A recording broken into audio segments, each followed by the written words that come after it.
Hey guys and girls, welcome to another Sunday afternoon chat on a beautiful Sunday afternoon here in Oklahoma. I'm doing something a little bit different. I've got my Bible with me. Now, I want to make a disclaimer right here. I'm definitely not an ordained preacher. I am an ordained deacon in a Baptist church, but I'm definitely not a preacher. But I do have my Bible with me. This is the Bible that I take to church. I leave it in the car during the week. I read another daily Bible that I keep on my desk all the time that I read from every day. This one I use only in church. As you look through this Bible, it is written on and scribbled on everywhere, and it's got all the times when preachers preached a sermon where I was, and it's many times I've been all over the nation, and in various churches. And as I look through there, and I happen to see turn a page, and I see on there that I was in, Florida, somewhere in Florida, Clewiston, Florida that day, or wherever I was, and the name of the preacher that preached that sermon. And it really gets a lot of neat memories. But it also, as you look back and you see 15, 20 years ago, and I don't even know when I got this book, this particular Bible, I think it's probably one that my wife gave me. It looks like right here that, well, it's not been that long ago. This Bible right here is relatively new. This was presented to Jimmy Houston by Chris Houston. Christmas 2015. That's right. Only 8 years ago that I've had this book right here. So you look back there and you see sermons, and I would just wear Bibles out. I just wear them out. That's the deal. I just turn the pages in there so much I just wear them out. But I'm going to look at the Bible a little bit. I don't normally do that. Definitely not going to preach a sermon, so don't turn this thing off right now. I didn't want to mention right off the bat, we're not going to talk about the deer. Chris, we gave an update on Chris this week. If y'all didn't catch it, be sure to go catch that little heart-to-heart talk about Chris. It's been 2.5 years since Chris had that stroke. We've got deer videos on Wednesday and Thursday and Friday and Saturday, 4 brand new videos every single week. So we're covering the deer a lot and some of the things we're doing at the ranch. We are going to start taking orders probably tomorrow. I got to do some last minute double checking on that and make sure, and I'll give y'all some numbers. I'll probably post that as soon as I can find that out. We'll start taking orders for pecans, so you can start ordering your pecans. Many of you have been asking about that. The trees are loaded this year, big old beautiful pecans. We've had a lousy, terrible harvest the last 2 years, and but this year looks like it's going to be a good one, so we might have a little money put in the bank, but pay for everything that we do with those pecan trees throughout the year. We spent a lot of money on those trees this year, trimming, cutting all around, and many man hours out there. Apache and a man we've had hired to help. A couple guys we had hired to help. But we got the orchards looking beautiful. Still got a lot of mowing to do, and we'll be harvesting those pecans here about another, I don't know, maybe another week or 10 days, a couple of weeks, something like that. But we'll probably be shipping out orders maybe by the end of the month, the first part of next month. So you want to get your orders in quickly. We'll ship them out in the order that we receive them. And every year we get more pecan orders in. So we're looking forward to being able to help y'all with some really great pecans. It looks like we're going to hold the price the exact same as they were last year. Now, that'll start out. I don't know. As the market changes on these things, and as the market changes, we may have to change a little bit also. We've been fighting this shipping, this freight. That's one of the reasons you're paying so much for everything at the grocery store is and everywhere else you buy anything is it costs a lot to ship things. I know the price of gasoline went down a little bit this week, which is great. But it's still, around here it's about $1.50 higher than it was back when our current president took office. So we're still paying an awful lot of money for fuel. We should be paying about half of what we're paying right now, to be honest with you. We should be burning American fuel. We shouldn't be burning fuel from foreign countries. We just shouldn't be doing that here in this country. But I'm going to get off that soapbox, Oxer. I did want to mention I have an appearance this coming week. This coming Friday the 13th, I'll be in Kalispell, Montana, and I've been looking forward to this trip for a long time. My friend Luke Taylor went out there and started a church, Veneration Church, and it's just done great. I mean, the church has just grown incredibly well in just a very few short years. And I'll be out there on a big, I think they call it a flathead beast feast. I don't know if I have that name correct or not, just right off the top of my head, but I think it's a flathead beast feast. It's at the fairgrounds there in Kalispell. I don't think the church is quite large enough to hold this event, but it's in Kalispell, Montana. I'll be there Friday night, the 13th. It's going to be a wonderful event, a lot of door prizes, some fantastic music, and I'll be speaking there that evening and just having a great time meeting all of y'all. If you have our Catch of a Better Life book, be sure to bring it, and I'll be happy to sign it and autograph for you. If you want to get one, you probably don't have one to get one now if you order them from us, but maybe you can get one out there at a Hobby Lobby or a Books A Million or someplace like that. But this is kind of a little bit of a bittersweet trip because I was really looking forward to going out a day or two early and spending time, but that just didn't work out as the schedule has transpired. My daughter Sherry and her husband Jack are getting ready to go to Israel, which is not good. And Israel is one thing I want to talk about a little bit on today's Sunday afternoon chat. But I'm discouraging them for going to Israel, but they're leaving to go over there. Actually, the same day that I am, Friday the 13th, they're going over to Israel, and they've got a great trip planned over there. But that country is now at war. We are basically at war with them. So this is the second war that we've been involved with in the last couple, 2 or 3 years, and it's not good. It's not good at all. And I saw just a little while ago that they had upped the death toll to at least 700 people in Israel. And this is not counting the retaliation that happened. And this is might be a really long, bloody war, and America is involved in that war. We're sending warships there right now, and I want to talk about that just a little bit. But I will be in Kalispell, Montana. So if you're anywhere within a couple of hours of there, be sure to come over there and visit us next Friday night, Friday the 13th. Friday the 13th. It's a lucky night, not an unlucky night. Friday the 13th, Kalispell at the county fairgrounds. It's a great event out there. Free event. So you're gonna feed. You're gonna just have a wonderful time. So bring your friends, bring your whole family. Have a great time at Kalispell, Montana. Veneration Church. It's a great event. The Flathead Beast Feast. I think I've got that right. The appearance we had for the following Saturday at in Tampa has been canceled.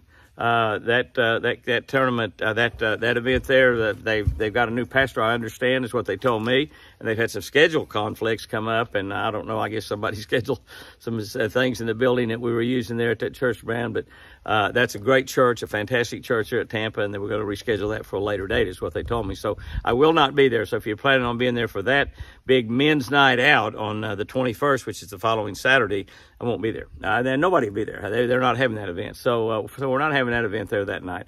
But we will be in Kalispell, so plan on being there if you're up there in Montana. It's going to be a great event. I'm really looking forward to being up there.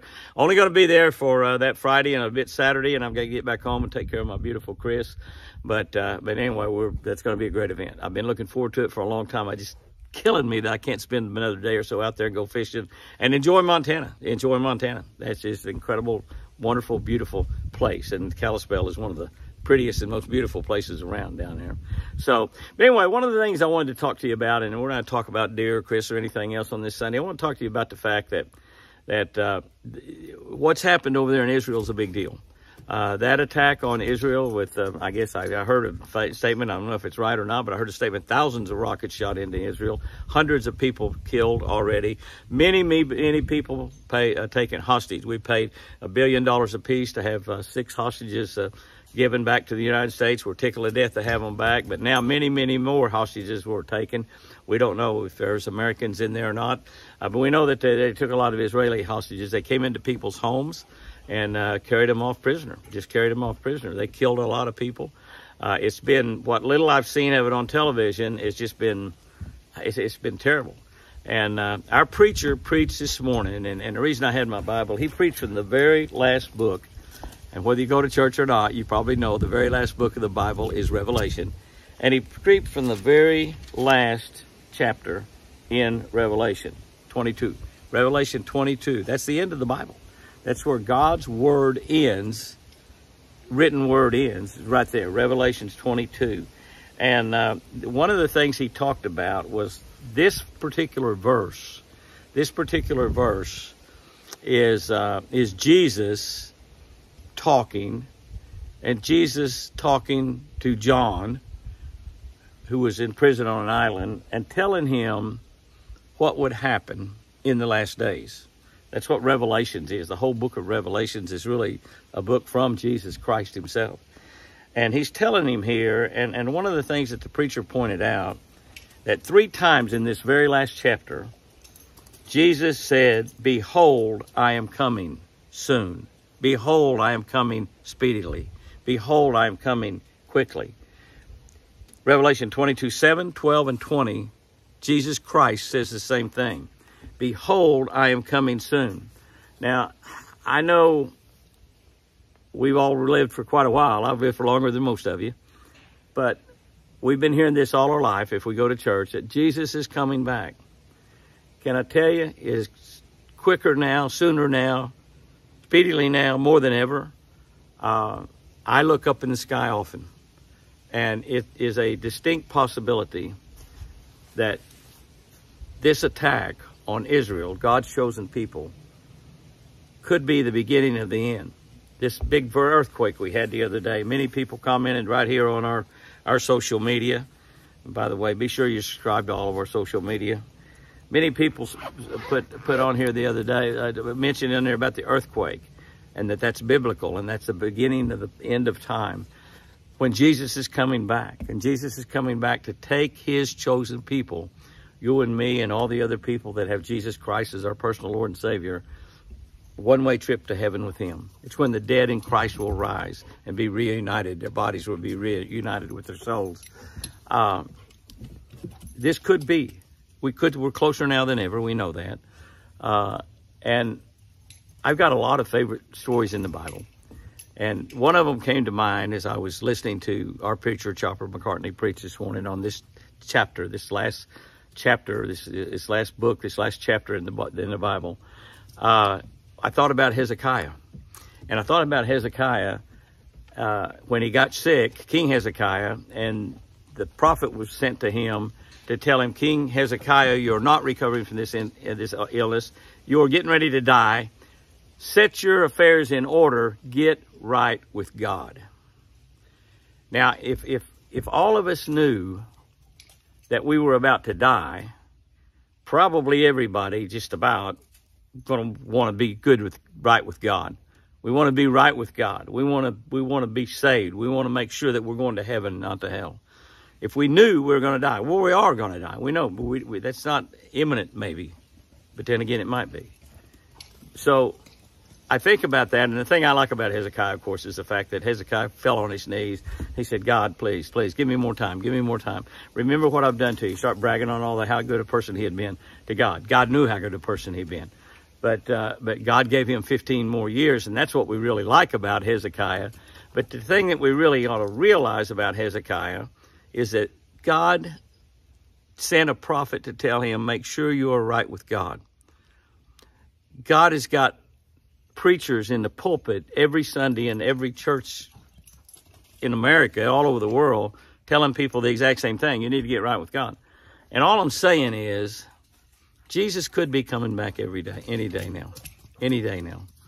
And the things that's happened, like over there in Israel, we have the capability.